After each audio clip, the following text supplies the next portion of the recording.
Hello பசங்களா, இன்றைக்கி நாம் ரிடாக்ஸ் ரியாக்ஷனோட லாஸ்ட் டாப்பிக்காக இருக்கிற டாபிக்ஸ் நம்ம பார்க்க போகிறோம். Redox titration, electrochemical series.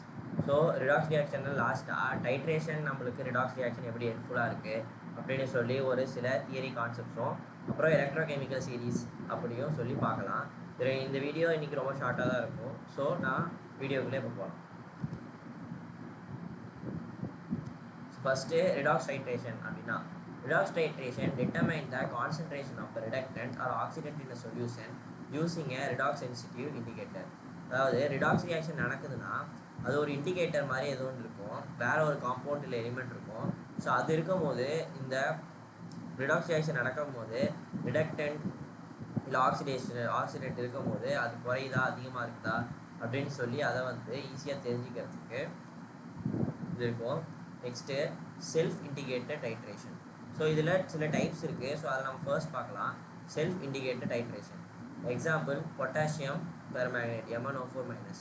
So இதில் இண்டிகேட்டர் வந்து என்னென்னா MnO4 it self act as indicator. MnO4 ஒரு இண்டிகேட்டரை ஆக்ட் ஆகும். So visible change. The appearance of light pink colour indicates the end point after the reductant. Example Fe2+ C2O4 is fully oxidised. அதாவது ஒரு reaction நடக்குது அப்படின்னா அதில் ஃபுல்லாக product வந்து ரிடக்டன் ஃபுல்லாக போயிட்டு ஆக்சிடைஸ் ஆனதுக்கப்புறமேட்டு உங்களுக்கு இதில் இந்த மாதிரி சேஞ்ச் லைட் பிங்க் கலர் வந்து சேஞ்ச் வரும். So light pink colour MnO4 கொடுக்கும். ஸோ நம்ம வேறு எதுவும் யூஸ் பண்ண தேவையில்ல. So next external indicators. So external இண்டிகேட்டர்ஸில் one of the example potassium dichromate Cr2O7 கொடுத்துருக்காங்க. ஸோ இது indicator and external indicator like diphenyl amine is use. So diphenyl அமைன்னு சொல்லி வேற ஒரு இண்டிகேட்டரை நம்ம யூஸ் பண்ணால் தான் வந்து இதை நம்ம பொட்டாசியம் டைக்ரோமேட்டோட ரியாக்ஷன் நடக்கும்போது கண்டுபிடிக்க முடியும். So the appearance of an intense blue colour signals the end point where the indicator is oxidise just after the equivalence point. So நம்ம யூஸ் பண்ணுற இந்த ரியாக்டன்ட் அதில் வரது வந்து ஃபுல்லாக ஆக்சிடைஸ் ஆகிடுச்சு அப்படின்னு சொல்லி கண்டுபிடிக்கிறது நம்ம இந்த ப்ளூ கலர் வச்சு கண்டுபிடிப்போம். So next starch iodine method. So example காப்பரும் அயோடினும். ஸோ காப்பர் வந்து ஆக்சிடைஸ் ஆகும்போது I- ஆக்சிடைஸ் பண்ணும்போது I2 மாறும். ஸோ I2 வந்து ப்ளூ காம்ப்ளெக்ஸ் வந்து ஸ்டார்ச்சோட ரியாக்ட் ஆகும்போது ஃபார்ம் ஆகும். ஸோ இந்த blue colour disappears as I2 is reduced by S2O3 2-.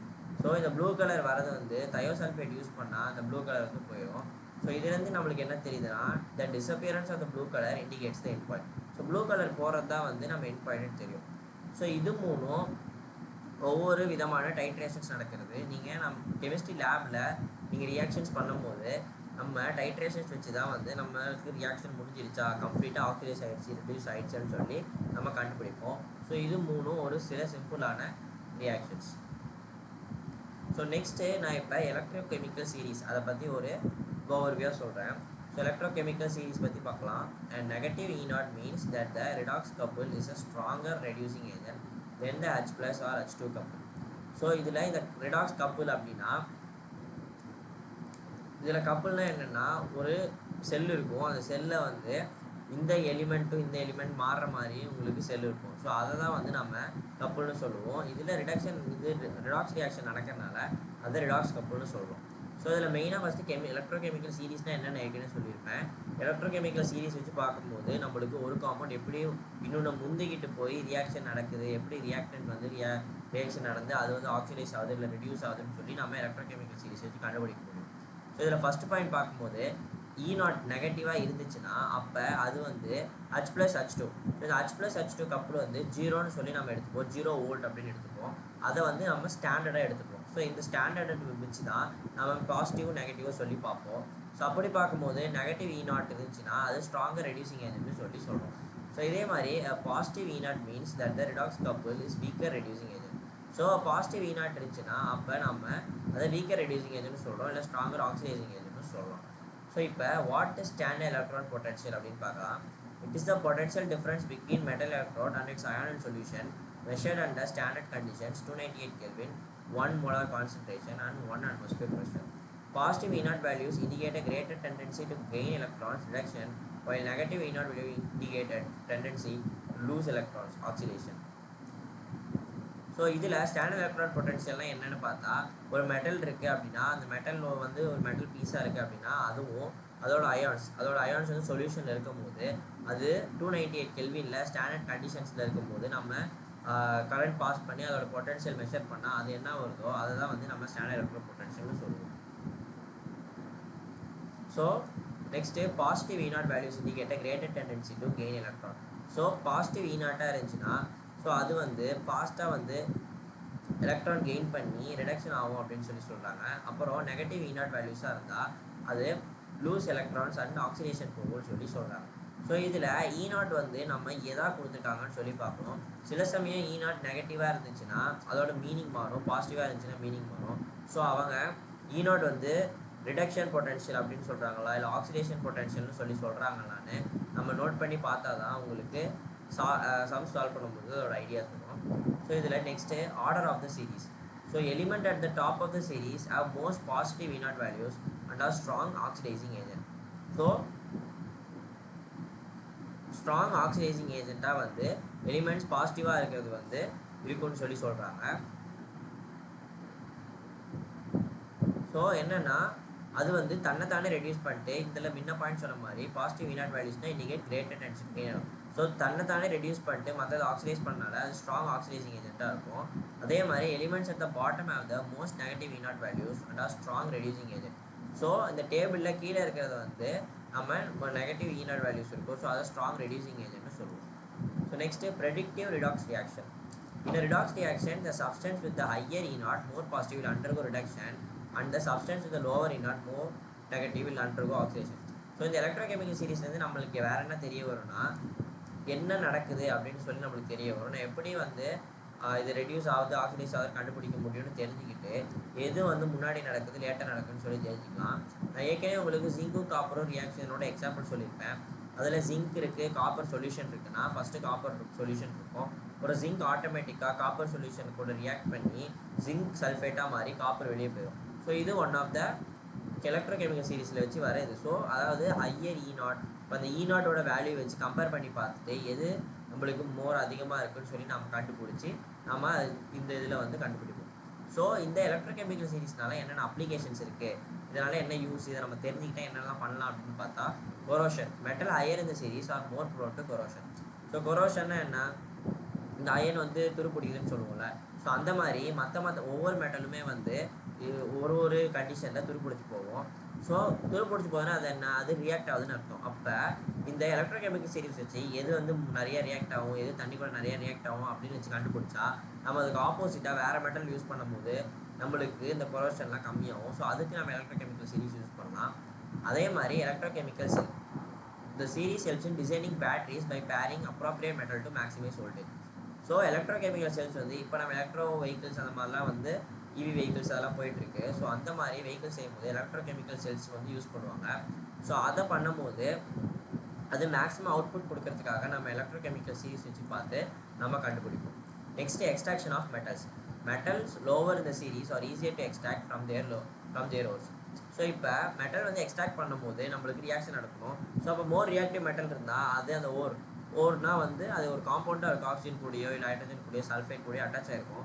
So இந்த ஒரு மெட்டல் வந்து மோர் ரியாக்டிவாக இருந்துச்சுன்னா அது ஈஸியாக வந்து நம்ம மாறி நம்மளுக்கு ஒரு பியூர் மெட்டல் வந்து ஈஸியாக நம்ம எக்ஸ்ட்ராக்ட் பண்ண முடியும். ஸோ இதெல்லாம் வந்து எலக்ட்ரோகெமிக்கல் சீரீஸோட அப்ளிகேஷன்ஸ். ஸோ நெக்ஸ்ட்டு எலக்ட்ரோகெமிக்கல் சீரீஸோட டேபிள் காட்டுறேன். ஸோ இது ஒரு ஜெனரலைஸ்டான டேபிள். ஸோ இதில் பார்த்தீங்கன்னா இங்கே ஃப்ளோரின் இருக்குது. ஸோ ஃப்ளோரின் எலக்ட்ரான் இது பண்ணி 2F- ஆகுது. ஸோ அதுக்கு பாசிட்டிவ் 2.87 இருக்குது. ஸோ அப்படின்னா என்ன அர்த்தம், இது ரெடியூஸ் ஆகுது. ஸோ இதுதான் ஹையஸ்ட் வேல்யூ. நம்மளுக்கு ஜென்ரலாகவே தெரியும் ஃப்ளோரின் வந்து மோர் எலக்ட்ரோ நெகட்டிவ்னு. ஸோ அதனால் இந்த நம்பர் வச்சு பார்க்கும்போது மோர் பாசிட்டிவாக இருக்குது. அப்போ இது தன்னைத்தானே ஈஸியாக ரெடியூஸ் பண்ணிக்குது. ஸோ தன்னைத்தானே ரெடியூஸ் பண்ணதுன்னு என்ன அர்த்தம், இது வந்து ஒரு ஆக்சிடெண்ட்டாக வேலை செய்யுது, ஆக்சிடெண்ட்டாக இல்லைனா ஆக்சிடைசிங் ஏஜெண்ட்டாக வேலை செய்யுது. ஸோ இதை வந்து நம்மளுக்கு இந்த டேபிள் எது தெரியுது. ஸோ இதே மாதிரி போக போக வேல்யூ கம்மியாக இதோட ஆக்சிடைசிங் நேச்சர் கம்மியாகுது, அப்படியே ரெடியூசிங் நேச்சர் அதிகமாகுது. ஸோ இதில் பாருங்கள், இதுதான் நான் சொன்ன ஹைட்ரஜன். ஸோ இந்த ஹைட்ரஜன் கப்பலோட இந்த ரியாக்ஷன் தான் 0,0. இதுதான் வந்து நம்ம ரெஃபரன்ஸ் பாயிண்ட்டாக எடுத்துப்போம். இந்த ரெஃபரன்ஸ் பாயிண்ட்லேருந்து மேலேயும் கீழே போகும்போது நம்மளுக்கு ரியாக்ஷன்ஸ் வந்து எப்படி நடக்குதுன்னு தெரியும். ஸோ இதில் பாருங்கள், நான் இதுக்கு முன்னாடி ஜிங்க் காப்பர் பற்றிலாம் சொல்லியிருப்பேன். ஸோ இதில் ஜிங்க் இங்கே இருக்குது, காப்பர் இங்கே இருக்குது. ஸோ இதில் இந்த 2 ரியாக்ஷன் வச்சு என்ன தெரியுது, இது வந்து ஈஸியாக ஆக்சிடைஸ் மற்றதை பண்ணும், இது மற்றதை ரெடியூஸ் பண்ணணும்னு தெரியுது.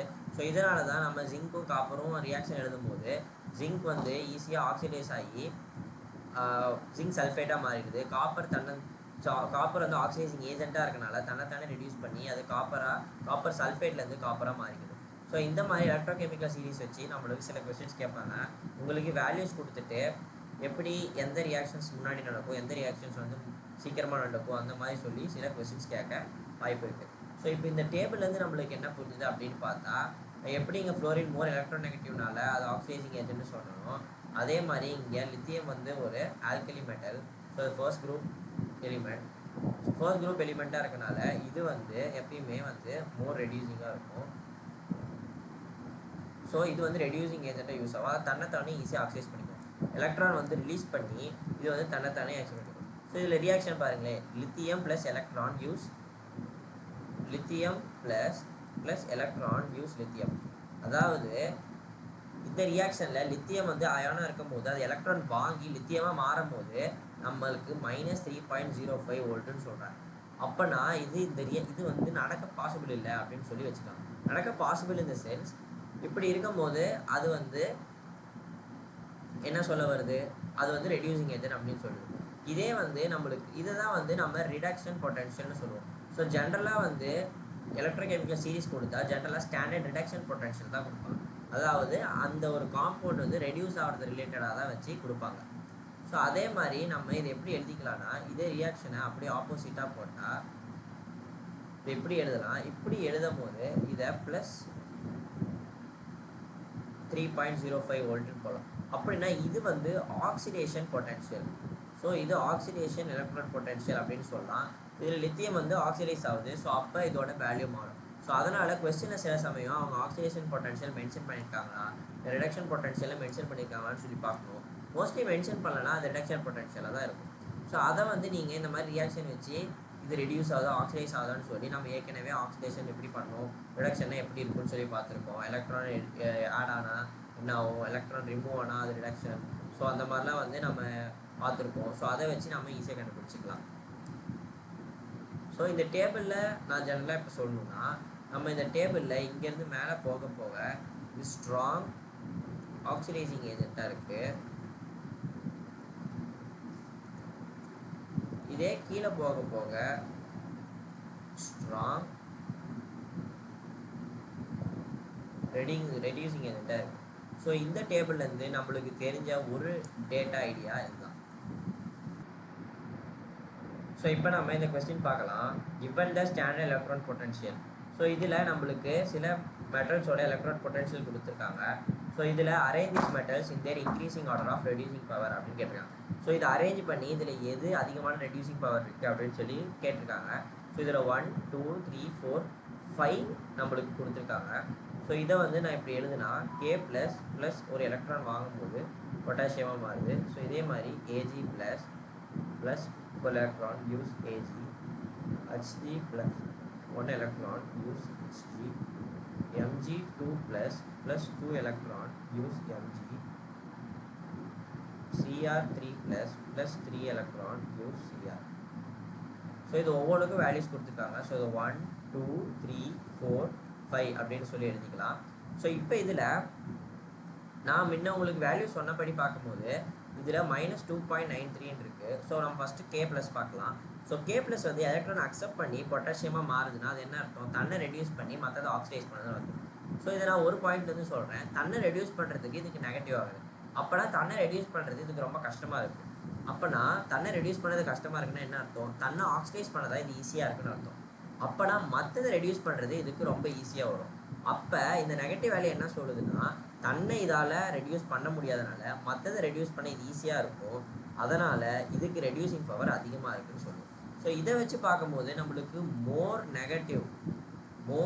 நெகட்டிவாக இருந்துச்சுன்னா அது ஸ்ட்ராங் ரெடியூசிங் ஏஜென்ட் நம்ம இப்படி பார்த்தோம்.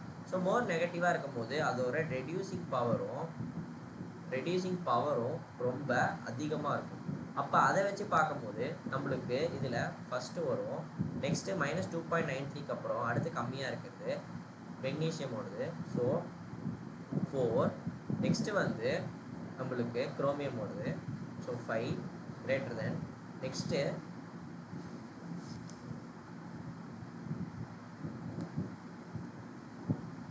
Next 3, next 2.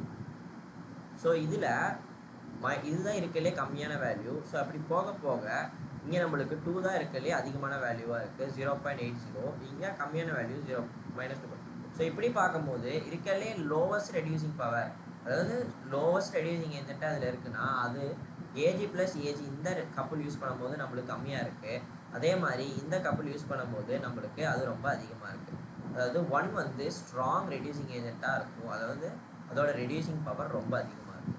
ஸோ இது ஒரு சிம்பிளான கொஸ்டின். அந்த டேபிள்லேருந்து உங்களுக்கு இந்த மாதிரி அதோட வேல்யூஸ் கொடுத்துட்டு எது வந்து ஸ்ட்ராங் ரெடியூசிங் பவர் இருக்குது, இதே மாதிரி எது ஸ்ட்ராங் ஆக்சிடைசிங் பவர் இருக்குது, இப்போ எது ஸ்ட்ராங் ரெடியூசிங் ஏஜென்ட்டாக யூஸ் பண்ணலாம், எது வீக் ரெடியூசிங் ஏஜென்ட்டாக யூஸ் பண்ணலாம். ஸோ எல்லாமே ஒரே டேர்ம்ஸ் தான். ஸ்ட்ராங் ரெடியூசிங் ஏஜென்ட்னா என்ன, ரெடியூசிங் பவர் அதிகமாக இருக்கும், இல்லை வீக் ஆக்சிடைசிங் ஏஜென்ட்டாக இருக்கும். ஸோ இந்த மாதிரி டேர்ம்ஸை மாற்றி கேட்பாங்க. ஸோ நான் உங்களுக்கு ஏற்கனவே ஃபஸ்ட்டு, செகண்ட், தேர்ட் எல்லா வீடியோஸ்லையும் இது சொன்னது ஆக்சிடேஷனோட டெஃபனேஷன், ரிடக்ஷன் டெஃபனேஷன், இது எல்லாமே ஞாபகம் வச்சுக்கும் போது உங்களுக்கு ஈஸியாக இந்த சம்ஸ்லாம் போட வரும். ஸோ ஒவ்வொரு கான்செப்ட்ஸும் கிளாரிட்டியோட அடுத்து நீங்கள் போகும்போது உங்களுக்கு ஈஸியாக புரிஞ்சுக்கிட்டு அடுத்தடுத்த ஸ்டெப் நம்மளுக்கு போகிறதுக்கு ரொம்ப ஈஸியாக இருக்கும். ஸோ இப்போ நம்ம ரிடாக்ஸ் ரியாக்ஷன்ஸ் ஃபுல்லாக சாப்டர் கம்ப்ளீட் பண்ணியாச்சு. நீங்கள் பார்த்த எல்லாத்துக்குமே கங்க்ராச்சுலேஷன்ஸ். ஏன்னா நீங்கள் ஒரு சாப்டர் ரிடாக்ஸ் ரியாக்ஷனுங்கிற ஒரு சாப்டரை ஃபுல்லாக எல்லா வீடியோஸும் பார்த்துருக்கீங்க. ஸோ சம் சால்வ் பண்ணியிருக்கீங்க. உங்களுக்கு எல்லாம் புரிஞ்சிருக்கும் நம்புகிறேன். உங்களுக்கு ஏதோ டவுட்ஸ் இருந்துச்சுன்னா கண்டிப்பாக கமெண்ட் செக்ஷனில் போடுங்க.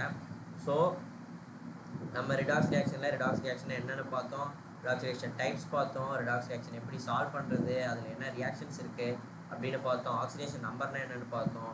அதுக்கப்புறம் லாஸ்ட்டாக இப்போ ரிடாக்ஸ் டைட்ரேஷன்ஸ் அந்த மாதிரி சில தியரி கான்செப்ட்ஸ்லாம் பார்த்தோம். ஸோ உங்களுக்கு நான் நடத்துகிற ஃபுல் கிளாஸும் ரொம்ப ஃபன்னாக இருந்திருக்குன்னு நினைக்கிறேன். ஸோ மறுபடியும் எப்படி சொல்கிறது தான், ரீட், ரிவைஸ், ப்ராக்டிஸ். படிங்க, படித்ததை ஒருக்கா திருப்பி ரிவைஸ் பண்ணிக்கிட்டே இருங்க. அப்போ தான் உங்களுக்கு மனசில் அது நிற்கும். அது நிற்கும் போது தான் ப்ராக்டிஸ் பண்ணும்போது ஈஸியாக இருக்கும். ஸோ ப்ராக்டிஸ் பண்ணிக்கிட்டே இருங்க. அப்போ தான் எப்போ கொஸ்டின் கேட்டாலும் உங்களால் டக்குன்னு ஆன்சர் பண்ண முடியும். ஸோ நம்ம அடுத்த சாப்டரில் மீட் பண்ணலாம். By students. இக்னைட் சேனலை எப்பவுமே ஃபாலோ பண்ணி நீங்கள் அடுத்தடுத்த சாப்டர்ஸ், மற்ற சப்ஜெக்ட்ஸ் எல்லாமே ரிவைஸ் பண்ணி ரெகுலராக பார்த்துக்கிட்டே இருங்க. பாய்.